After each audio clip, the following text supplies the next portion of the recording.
আজকে আমরা চলে এসেছি ইতিহাসের সাক্ষী আহসান মঞ্জিলের সামনে। আপনারা দেখতে পাচ্ছেন পিছনের ভিড়, মানুষ ইতিহাস দেখার জন্য কিভাবে হুলস্থুল দিয়ে পড়েছে।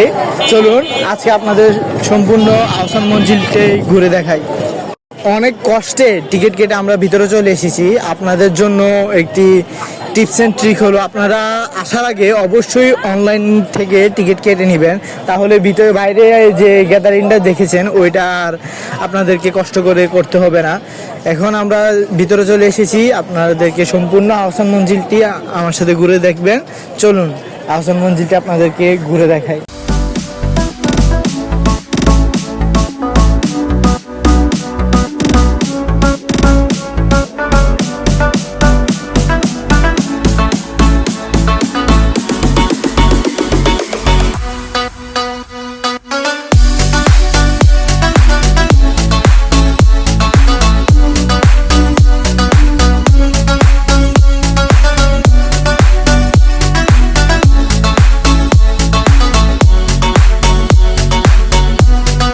1882 সালের নির্মিত প্রাসাদটি দেখলে বোঝা যায় বাংলার নবাবী আমলটা ঠিক কেমন ছিল।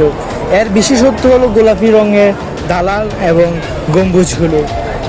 বিকালবেলা যখন সোনালি আলো দেওয়ালগুলোতে পড়ে তখন ঠিক একটা সিনেমেটিক ফিল পাওয়া যায়, একটা অন্যরকম সৌন্দর্য কাজ করে।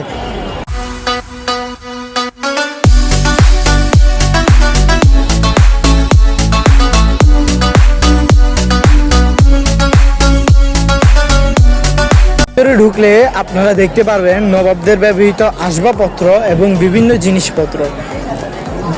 ভিতরে গেলে মনে হবে যেন আপনি টাইম মেশিনে করে 100 বছর পিছনে চলে গেছেন, এত সুন্দর এবং নিখুঁত জিনিসপত্র দেখতে পাওয়া যায়। ভিতরে অনেক জায়গায় ছবি তোলা নিষেধ আছে, তাই আমি চেষ্টা করবো আপনাদের যথেষ্ট সিনারি দেখানোর।